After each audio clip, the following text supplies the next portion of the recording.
Tanzania. Lord have mercy.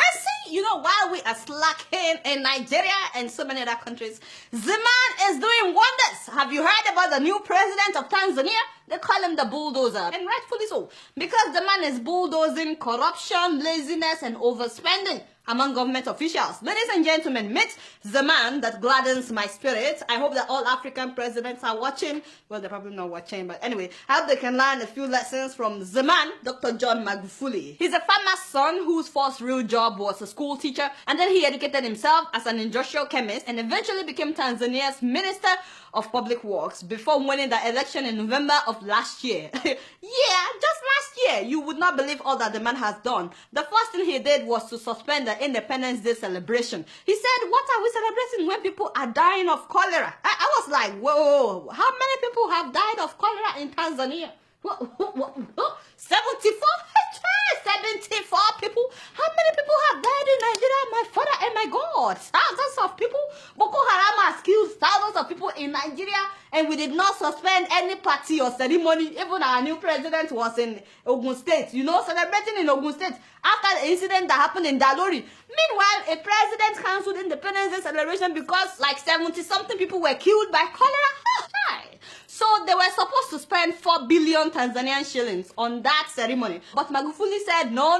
So you see, that money should be used for the expansion of a 4.3-kilometer section of the road from Morocco to Mwenge in order to ease traffic congestion. Tell them that is what I'm talking about. Now for the Independence Day ceremony, the man commanded that that people should get out of their houses and go and clean their streets and all the corners in order to stop the spreading of cholera. He didn't stop there. Himself came out, Mr. President himself. He got on the streets, cleaning up the streets. My eyes got big when I saw that video. When we nominated Dr. Magufuli to be our candidate, we knew the style, the type of leadership that he represents. We needed, his style and his way of doing things. We expected him to do exactly what he's doing.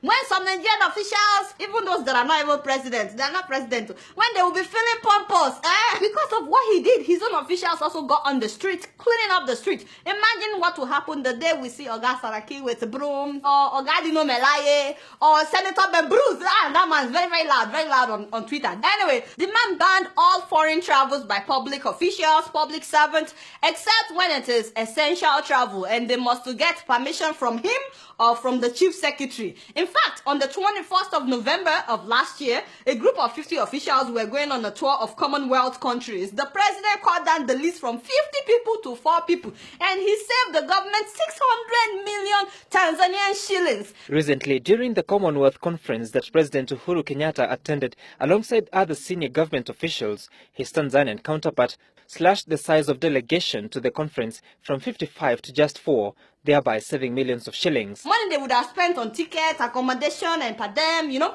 more traveling abroad for all these officials. He said, well, the high commissioners and the ambassadors and the embassies abroad should be representing Tanzania when they are invited. Which makes a lot of sense. Why are they abroad if we also have to be going abroad, No more first class and business class travels for all officials except Mr. President, the Vice President, and the Prime Minister. Only 3 people. No more business class flying. That means they have to fly economy. Oh my God! Some of them will collapse. Reminds me of Thomas Sankara of Burkina Faso. No be so? Yes, that's what I'm talking about. The man has cancelled all meetings, no more workshops and conferences by government officials and public servants inside fancy hotels. He said no more inside fancy hotels. He said that every ministry has ministerial boardrooms. No be so? Use that one for your meetings. And that is what they are now doing. Soon after coming into office, Mr. President went to Muhimbili Hospital unannounced. He just walked there and he walked through all the terrible parts of the hospital that they would normally hide from officials. All the dirty places, all the places where people were sleeping on the floor, where equipment were not working. After seeing many equipment not working and some patients on the floor, the man fired the director of the hospital. He fired all the hospital board members, and he ordered that all the machines that were not working must be repaired within 2 weeks. If not, he would fire the new director as well. Apparently, all the doctors knew that the machines were not working, but instead of repairing them or asking the director to repair them, they were referring patients to their own private hospitals. Sasa wewe ipi MRI inayofanya kazi iko wapi? Hospitali zote za private zinafanya kazi. Kwa hiyo za private zote zinafanya kazi. CT scan za hospitali za private zote zinafanya kazi. Za hospitali ya hapa Muhimbili zote hazifanyi kazi. I know that something like that is going on in Nigeria as well. No, so anyway, he gave them 2 weeks to fix the machines, but guess what happened? The machines were repaired in 3 days. 3 days. And so it is possible to repair this. And then when they opened parliament, they planned a state dinner that would cost 300 million shillings. And when he heard about it, he said, you see this 300 million shillings, make it 25 million. Whatever we can eat with that, we will manage. Now, the rest of the money, he said they should use it to buy hospital bed for that hospital that he visited, you know, Muhimbili Hospital. So they bought 300 brand new beds and mattresses and 600 bed sheets from that money. Can you imagine? They would have eaten with that money and that would have been the end of it. Now they have 300 brand new beds to admit people into the hospital. By the way, he said that why were engineers using V8 engine vehicles when they were supposed to be using pickups? He said that is more suitable for their jobs. So now they've changed all the vehicles. No more sitting allowances for officials. He said, how the hell are you paid allowances for a job which you have a monthly salary? That also applies to members of parliament, by the way. No more sitting allowances. It was so funny when I heard that the day after he was sworn in, the State House officials were showing him around, you know, his new residence, but he was not really impressed by that. Instead, he decided to take a walk to the Ministry of Finance. He got there and he told them to get their acts together.